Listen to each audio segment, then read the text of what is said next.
नमस्कार दोस्तों, आज के इस वीडियो में आप लोगों का स्वागत है। आईसीटी कंप्यूटर के माध्यम से मैं संजय कुमार आप लोगों का स्वागत करता हूं। और आज के इस वीडियो में मैंने वर्क डेज के फार्मूले पे काम किया है और उसी चीज़ को आपको बताने की कोशिश की है। इस वीडियो में मैंने सिर्फ वर्क डेज ही नहीं बताया है, मैंने आपको वर्क डेज के 4 फार्मूले बताए हैं। वर्क डेज बताया है, वर्क डेज INTL बताया है, नेट वर्क डेज बताया है, नेट वर्क डेज INTL बताया है, उसके बाद EO मंथ बताया है, ई डेट बताया है, उसके बाद और भी बहुत सारे फार्मूलेज हैं। जब आप इन वीडियोस में बिल्कुल डीपली जाएंगे तो इन सभी चीज़ों को आप बहुत ही बेहतर ढंग से सीख पाएंगे। तो अगर आप मेरे न्यू व्यूअर्स हैं तो अभी मेरे चैनल को सब्सक्राइब करिए, और अगर आप मेरे पुराने व्यूअर हैं तो वीडियो को लाइक करिएगा ज़रूर और वीडियो को शेयर ज़रूर कीजिएगा, क्योंकि इस वीडियो में बहुत ही इंपॉर्टेंट चीज़, बहुत ही इंपॉर्टेंट टॉपिक मैं आप लोगों को एक्सप्लेन करने चल रहा हूं। तो अब हम चलते हैं अपने स्क्रीन के ऊपर। तो दोस्तों, अब हम आ गए हैं अपने शीट के ऊपर और यहाँ पे आप देखेंगे कि वर्क डेज के फॉर्मूले के बारे में मैं आज आपको इस वीडियो में बताने जा रहा हूँ। आप लोग बहुत ध्यान से देखिएगा कि वर्क डेज का फॉर्मूला काम क्या करता है। अकॉर्डिंग टू जो ये डेटा आप देख रहे हैं, इसमें यहाँ पे एक स्टार्ट डेट है 1 जनवरी, 1 फरवरी, 25 नवंबर, 1 दिसंबर, कुछ भी है। और यहाँ पे ड्यूरेशन है कि जो भी कोई एम्प्लॉय है उसने जनवरी में, वो कह रहा है कि उसने 11 दिन काम किया है, यानी कि उसका जो वर्किंग डे था वो 11 दिन का था और वो 11 दिन ऑफिस में आया है। तो अगर यहाँ पे डेट भी दिया हुआ है और यहाँ पे ड्यूरेशन भी दिया हुआ है, तो मुझे जानना क्या है, एंड वर्किंग डेज, यानी कि वो किस डेट तक ऑफिस आया था। अगर ये चीज जानना हो तो उसके लिए हम किसका यूज करते हैं? इसके लिए हम वर्क डेज फार्मूला का यूज करते हैं। तो देखिए दोस्तों, यहाँ पे हम क्या करेंगे, फार्मूला यूज करेंगे इक्वल, और यहाँ पे वर्क लिखेंगे और वर्क लिखते के साथ वर्क डेज ऑटोमेटिकली आ जाएगा। यहाँ पे आप टैब बटन को प्रेस कर सकते हैं।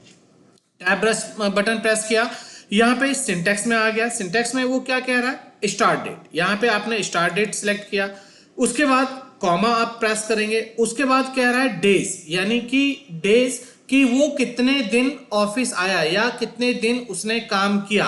तो यहाँ पे 11 डेज दिया हुआ है, आप इस पे क्लिक कर सकते हैं।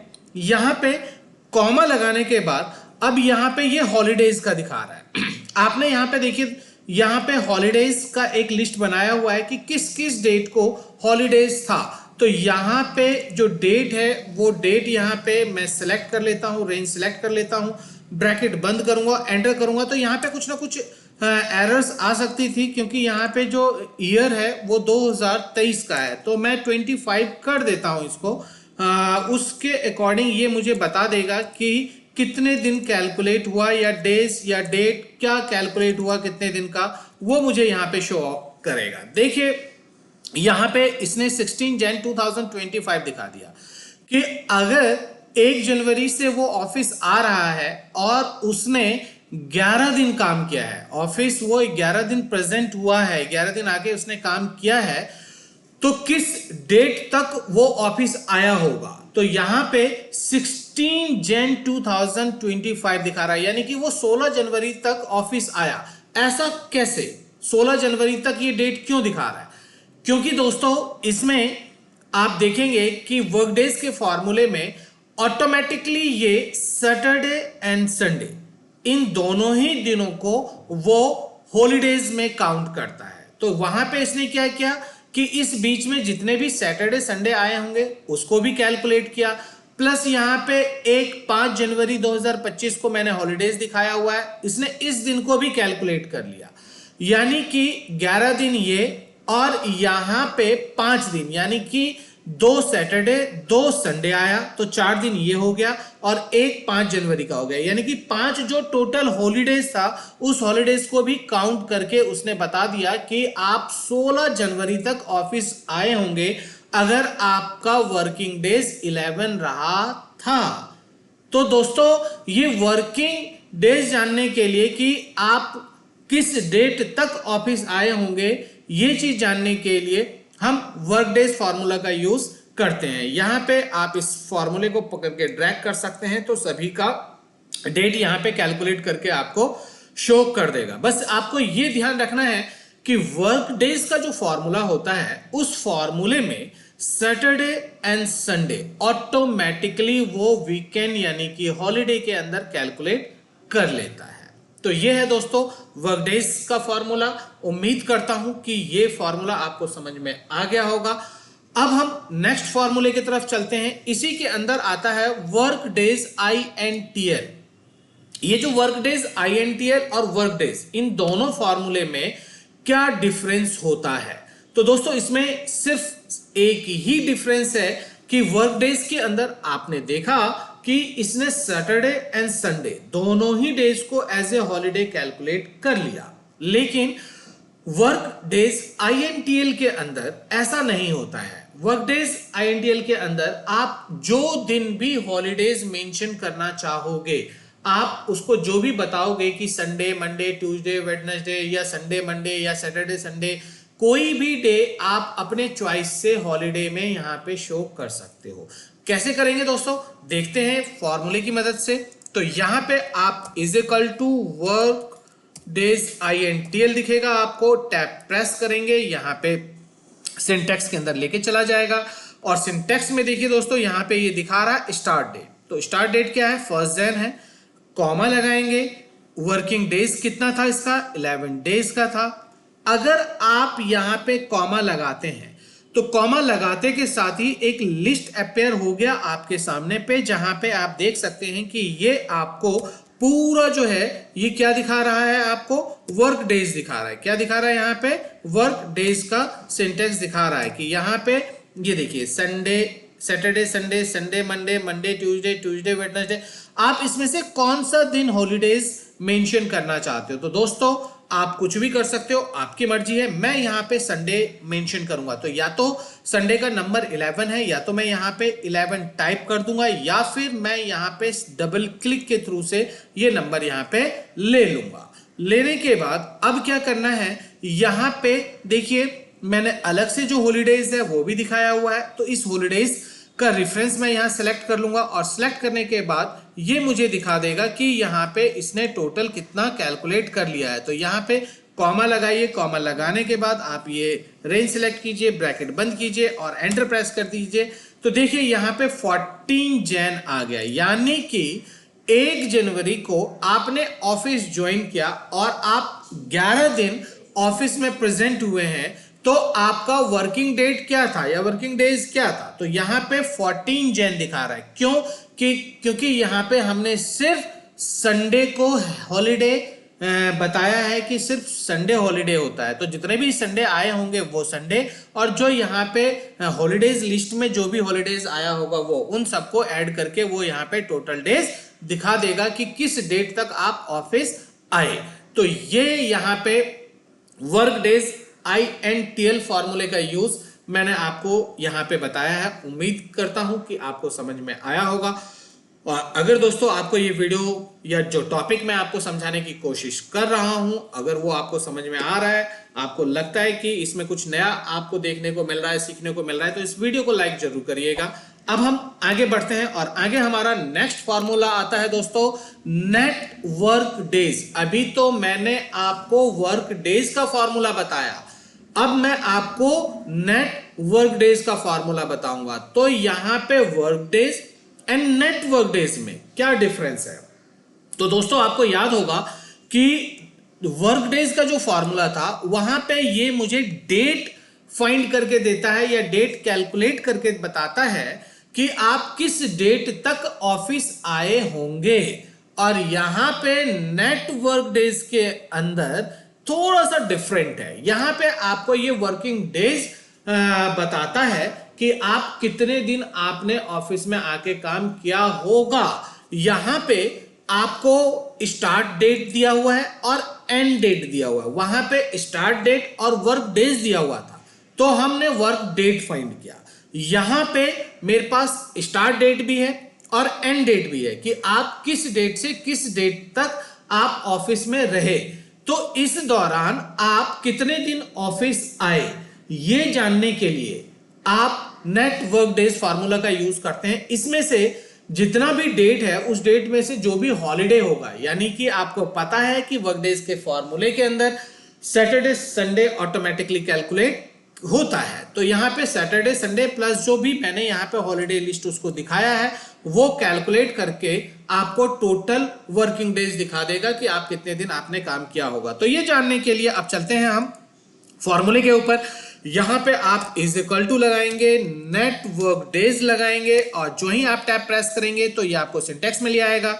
यहां पे स्टार्ट डेट पे क्लिक करेंगे, कॉमा लगाएंगे, फिर एंड डेट पे क्लिक करेंगे, फिर कॉमा लगाएंगे और यहां पे इसने हॉलीडेज का लिस्ट पूछा है तो यहां पे हॉलीडेज का लिस्ट सिलेक्ट करके दे देंगे, ब्रैकेट क्लोज करेंगे और एंटर प्रेस करेंगे। तो देखिए दोस्तों यहां पे इसने बता दिया कि 1 जनवरी 2025 से 16 जनवरी 2025 के बीच आप 12 दिन तक ऑफिस आकर के आपने काम किया है, यानी कि ऑफिस के अंदर जो वर्किंग डेज था वो 12 डेज था। 12 डेज ऑफिस में काम हुआ है। अब यहां पे आप ड्रैग कर दीजिए तो आप देखेंगे कि सभी मंथ का उसने वर्किंग डेज कैलकुलेट करके आपको दिखा दिया है।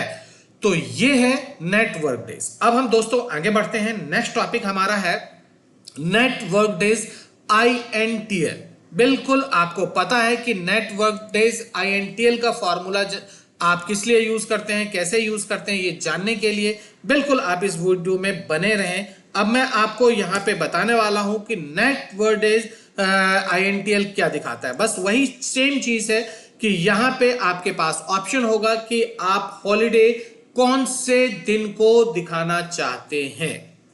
तो चलते हैं is equal to net work days INTL पे और यहां पे दिखा रहा है स्टार्ट डेट, ये है स्टार्ट डेट, कॉमा लगाएंगे, एंड डेट, कॉमा लगाएंगे तो यहां पे फिर से वो आपको डेज पूछ रहा है कि आप किस डेट को हॉलीडे दिखाना चाहते हैं। तो दोस्तों हमारे यहां तो संडे को हॉलीडे होता है तो हमने संडे यहां पे दिखा दिया और यहां पे कॉमा लगा करके आप यहां पे हॉलीडेज लिस्ट को भी सिलेक्ट कीजिए, ब्रैकेट क्लोज कीजिए और एंटर प्रेस करेंगे तो यहां पे दिखाएगा 14 डेज कि अगर आप 1 जनवरी से 16 जनवरी तक आपने वर्क किया और अगर हॉलीडे सिर्फ संडे को मैंने दिखाया तो यहां पे जो ऑफिस का टोटल वर्किंग डेज रहा होगा वो 14 डेज का रहा था।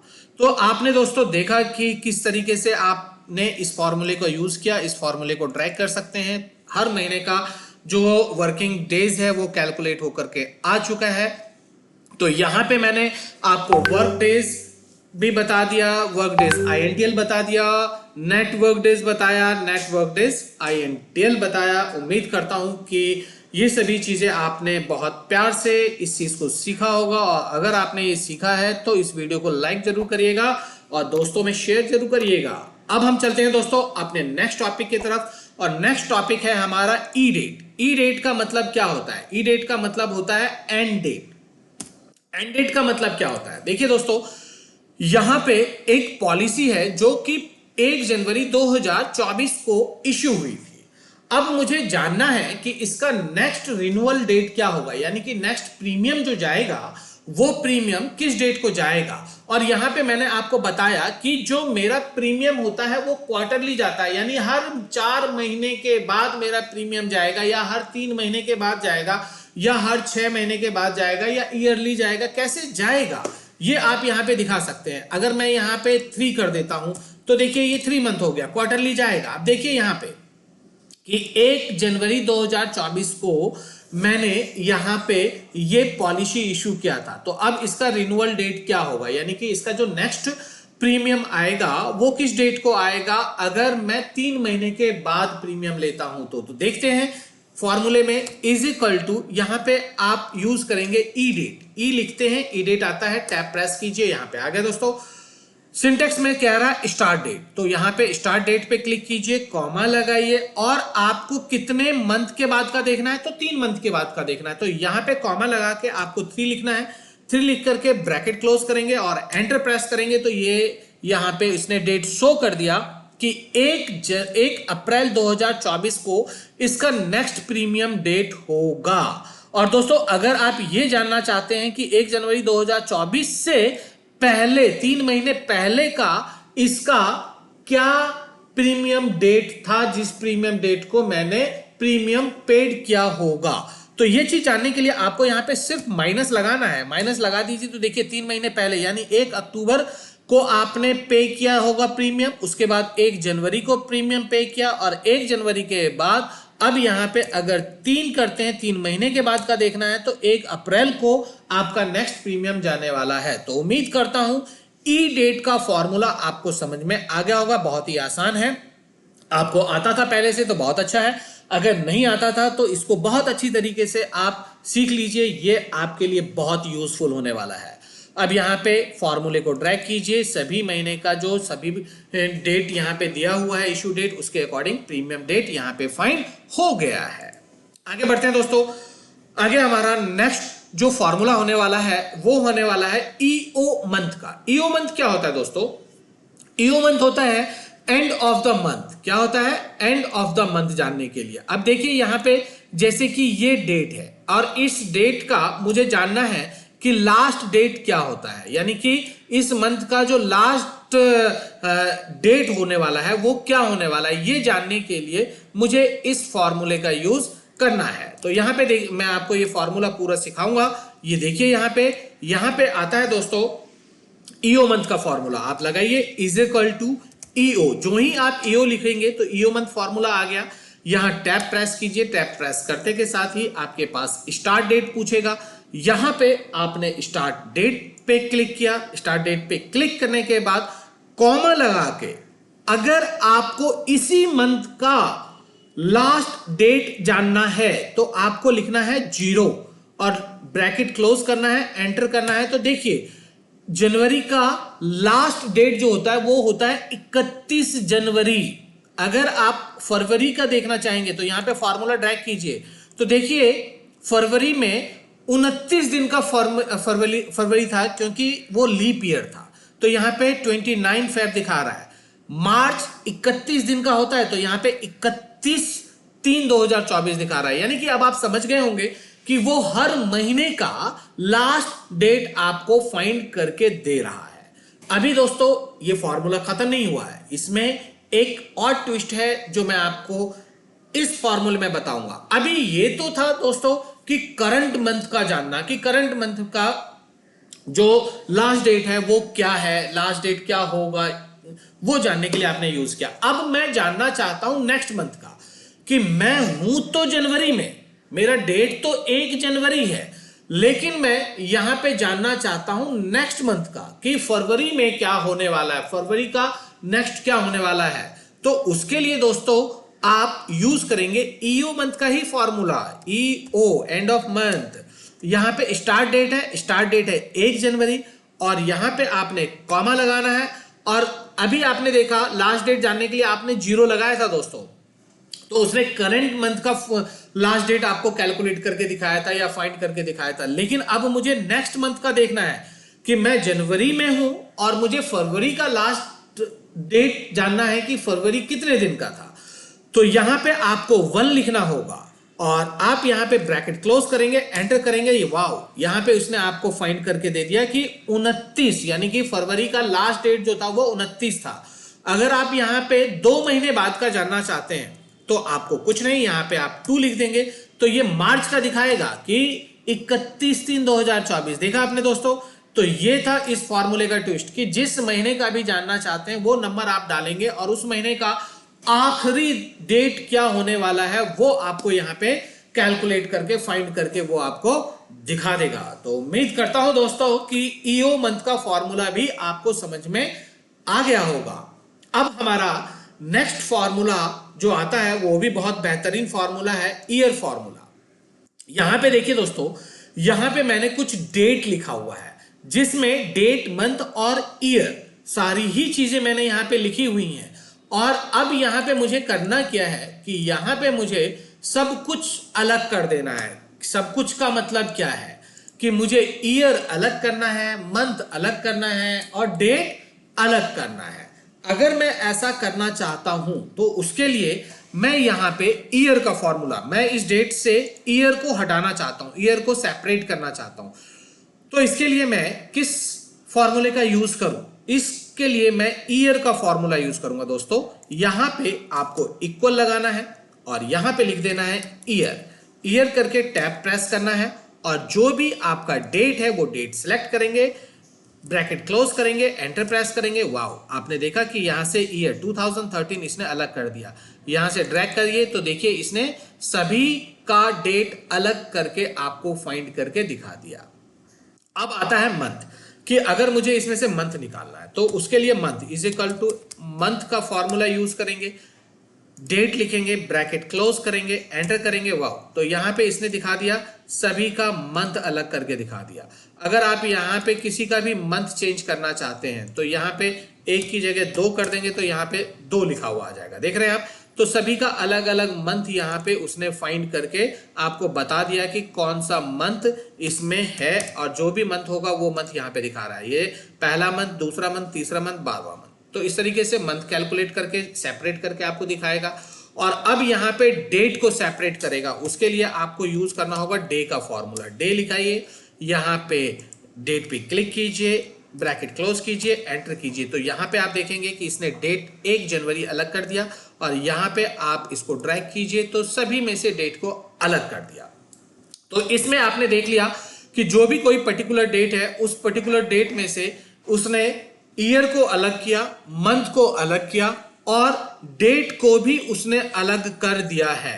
अब आपको यहां पे करना क्या है, आपको मैं करके दिखाता हूं, एक कैलकुलेशन करके दिखाता हूं कि यहां पे ये फॉर्मूला हमने यूज किया तो क्या, क्यों, इसका इंपॉर्टेंस क्या है। तो देखिए यहां पे मैं जानना चाहता हूं कि इस रेंज में 2024 कितनी बार लिखा हुआ है, ये चीज मुझे जानना है। तो इसके लिए मैंने यूज किया काउंट इफ का फॉर्मूला, is equal to count if लगाइए, और काउंट इफ के बाद आप यहां पे इस पूरे रेंज को सेलेक्ट कीजिए, कॉमा लगाइए, डबल कोट 2024 लिखा, डबल कोट क्लोज किया, ब्रैकेट क्लोज किया, एंटर किया। तो यहां पे आप देखेंगे कि यहां पे 0 कैलकुलेट करके दिखा रहा है। ये कह रहा है कि 2024 तो इसमें लिखा ही नहीं है, जो कि आपको पता है कि ये रिजल्ट बिल्कुल गलत दिखा रहा है। ऐसा तो है नहीं, मैंने तो 2024 2 बार लिखा है, यहां भी लिखा है, यहां भी लिखा है, लेकिन वो रिजल्ट में आपको 0 दिखा रहा है।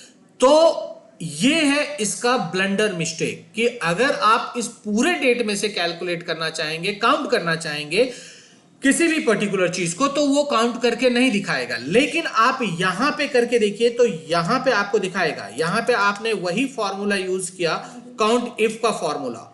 यहां पे मैंने ब्रैकेट लगाया, और यहां पे मैंने रेंज दिया, कॉमा लगाया, डबल कोड किया, और डबल कोड के अंदर 2024 मैंने लिखा, डबल कोड क्लोज किया, ब्रैकेट क्लोज किया, एंटर क्लोज किया। तो आप देखिए यहां पे इसने कैलकुलेट करके दे दिया, काउंट करके दे दिया कि 2024 यहां पे 2 बार लिखा हुआ है। तो उम्मीद करता हूं दोस्तों कि ये तो डिफरेंस आपको समझ में आ गया होगा कि हमें ईयर को या मंथ को या डेट को अलग करने की जरूरत क्यों पड़ती है। तो यहां पे ये मेरा टॉपिक खत्म होता है। हाँ दोस्तों, ये था हमारा आज का वीडियो, और उम्मीद करता हूं कि इस वीडियो में आपने बहुत सारी चीजें सीखी होंगी। और अगर आपको समझ में नहीं आया है तो इस वीडियो को बार बार रिवाइंड करके जरूर देखिएगा। और अगर आपको कोई भी इश्यूज आया है तो इसको कमेंट जरूर करिएगा, कमेंट करके मुझे बताइएगा कि आपको क्या इशू आया, क्या चीज़ समझ में नहीं आया है, जिससे कि मैं उस कमेंट के रिप्लाई में आपको वो सारी चीज़ें समझा सकूं। और अगर आपने कुछ नया सीखा है, अच्छा लगा है, तो इस वीडियो को लाइक करिएगा, चैनल को सब्सक्राइब करिएगा, और शेयर करना बिल्कुल भी मत भूलिएगा।